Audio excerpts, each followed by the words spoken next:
So setting the scene, like for the Lakers when you get there, this is when Phil Jackson gets there. So like 3 weeks before you get drafted, he signs with the Lakers. The season before you was kind of like a tumultuous year. They went through three coaches. Dennis Rodman was there for 2 weeks. But when you get there is when the three-peat begins.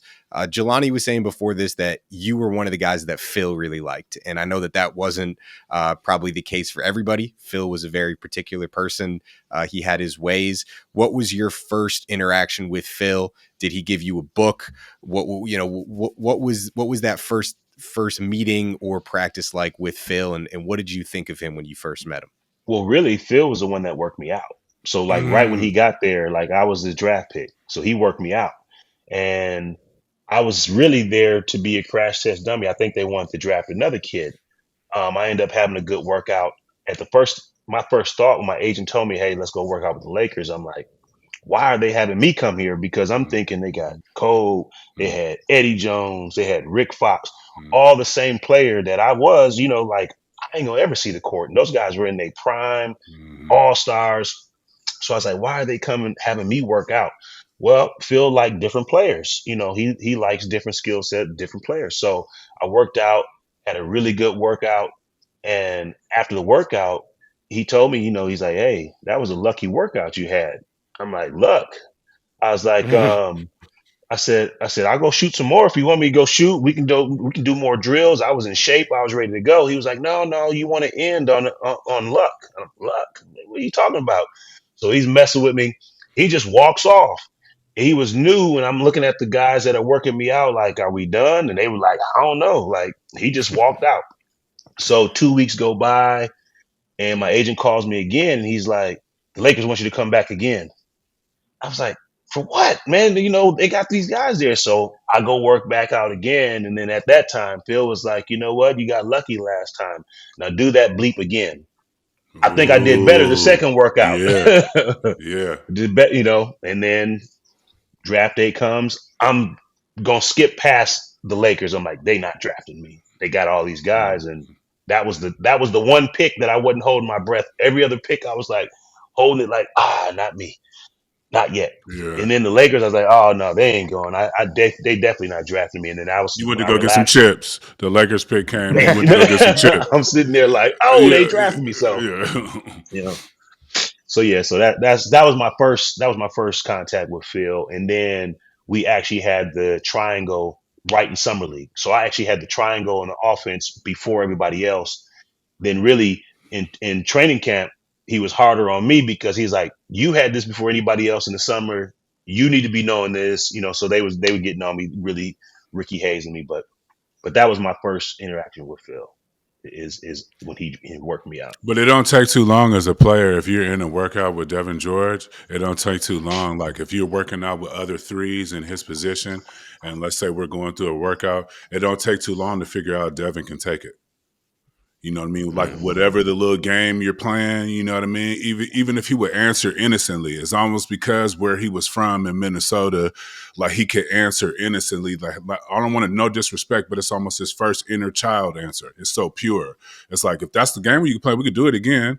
Like if it's a challenge, Yeah, Dev was always been like that. Well, run that's it what it back. If was. we was on the sticks and you felt like you beat him, you like, damn, that's some bullshit. You got lucky. He'd be like, we can run it back. I ain't got nowhere to Yeah. be. You know what I mean? So that to me, we was just talking about this, Dylan. That's why I said he was one of PJ's favorites, is because he was impervious to those little games. And when it was time for it, like if you called his bluff, he would be like, okay, run it now. In church shoes, Devin would have did that workout in church shoes, church socks, shorts, you know what I mean? Whatever it was that PJ was trying to put in front of him, like he was just, it was no problem. So that's, as a player, if I'm with him, if we're working out and I'm a three, like you start to learn, oh, okay, they're probably going to go with him. Because you can see, if you say something and your face wrinkles up and you looking around and it's too demonstrative, he puts you in another pile. If he see you working off the left side of the brain, you know what I mean? Now he's interested. Look, I tell you what, my first probably 4 or 5 years, probably fifth year, I think, coach kind of came and broke it down to me what he has been doing. So from the moment I got there, from a rookie year, first year, he was on me. George, Mm-hmm. yelling, this and that. Mm-hmm. Film room talking about me. You did this wrong. Film session. Every time, it's always me. Nobody else. Second year, same thing. I'm like, I'm a vet now. He gonna leave me alone. Nope. Third year, same thing. Same. I was On me. there. Yep. Fourth year, always on me. He finally sat me down. We get to New York. We drop and roll. We trying to get out and go eat and do whatever we do. And he's like, hey, I need you to come up to my room. I'm like, come on, coach. We in New York, man. I'm trying to get out and go. Let's go. No, I need you to come up to my room. I'll be real quick. Brings me I go up to his room.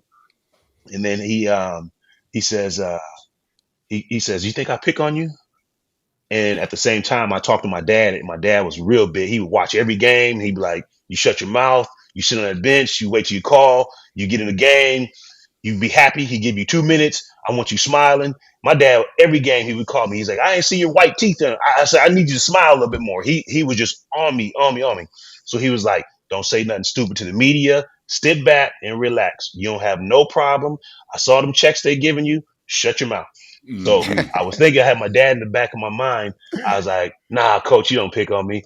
Coach started laughing. He was like, no, you can be honest. And then I was like, you know what? Forget it. Yeah, man, what I do to you, man? What did I Mm-hmm. do, man? Why you always on me? I'm like, B Shaw, everybody, every day all be making mistakes. Why you always call mine out? Why we always gotta watch my segment of the film when I'm in the game? Why don't we do anybody else? So he basically just said, hey, I know you can take it. I saw how you take it. Hey, I'm actually talking to other people. I ain't talking to you. I said, I know everybody else is making them same mistakes. He says, but I know you can take it.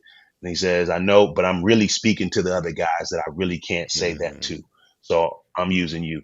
He says, ask Horace. You know Horace. I had to do this with Horace Grant in See, Chicago. He was my see, guy. So see. I was He like, at got the that, I was real. like, oh, okay. He got the real. He got the real Zen master.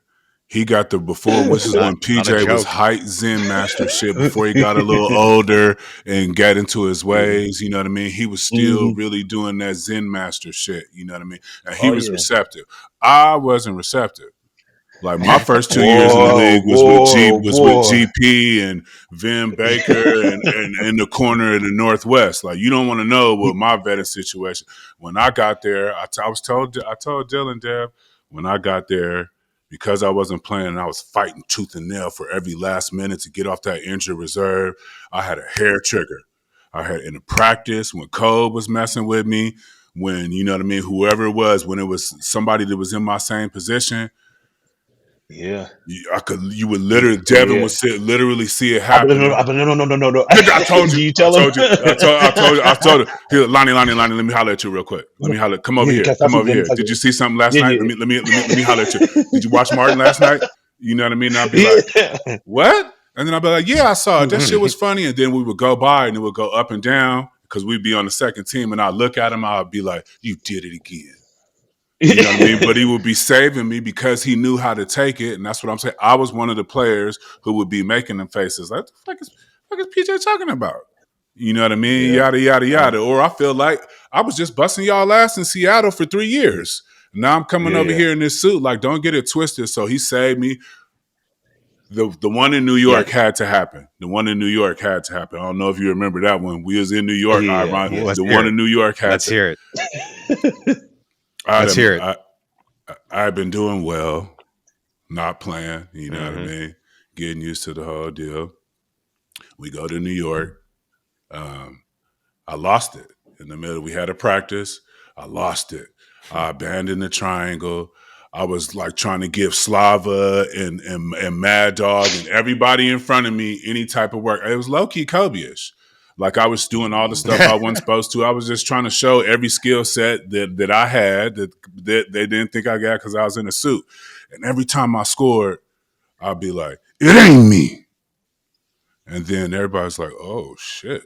Like what's Mhm. Lana? I remember Rich Mitchman. I remember doing something and I kept looking and I was like, it ain't me. That's what I kept saying. Y'all got it twisted. It ain't me. And I kept looking down and then Mitch was finally, I think Mitch and Dev there's like, hey, we coming to the point now where that's why your ass is in street clothes. And, you know what I mean? You're gonna make it all make sense. But you know what I mean?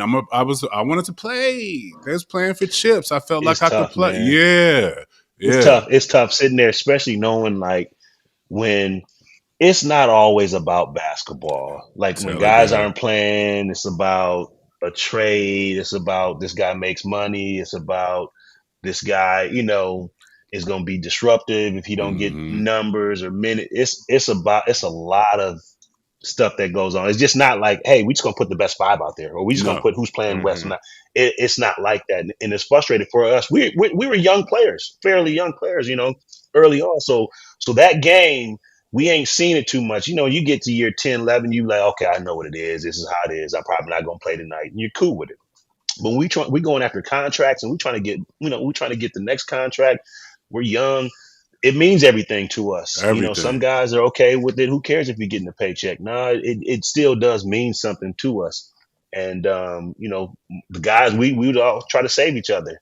And we could see it coming, the boiling point, and that's when I was always like, come here, how Yeah, yeah, yeah, come here. When he about to boil, I'm like, oh no, let's yeah, not do it that way. yeah. It's gonna make it worse. It So, is.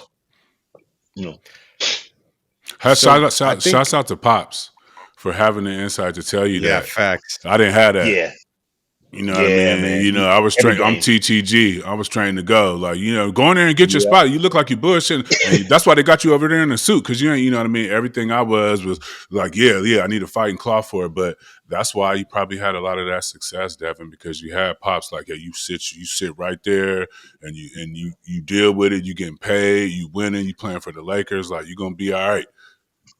yeah. I He don't know told how me you one time handle we that had as a 22-year-old without that. How you handle Phil Jackson in the it's mind games without Boom. it's somebody. calling Mm-hmm. my dad after every game. See. Hey man, you see that? You see it? Yeah, man. I only got 10 minutes tonight. Yeah, man. It's okay. Then some games, I'll have like 10 straight games just balling in a rhythm. Come to game 11, I just know I'm in the rotation. I know I'm getting as a young player. Sit there the whole game. Mm-hmm. What? Hmm. Next game, sit there the whole game. Talk to my dad, and what helped me through it. And he's like, you go into work tomorrow. You get there early. You talk to your coaches. You shut your mouth. And third game come around, sit down again. I called my dad again, man. I'm getting frustrated. I'm about to say something, man. I'm about to say something. My dad got on me so bad. He told me to sit Mm. my ass on that bench until Mm. Jesus called my name.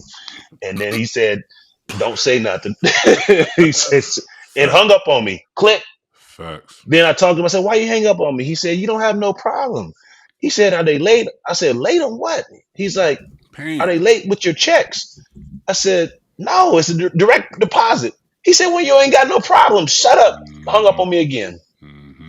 But old school, Mm. they don't. They Mm-hmm. say you getting paid how much to play? Man, Mm-hmm. shut your mouth. Sit Mm-hmm. down. Wait till he call you and get in the game. Mm-hmm. And then when he do call you and Shit. get in the game, I don't care if it's 2 minutes. I want you to smile and act like it's the best 2 minutes of your life. Dev, stop me if I'm wrong. You would go from that situation, from not playing in 3 games, 4 games, whatever it is.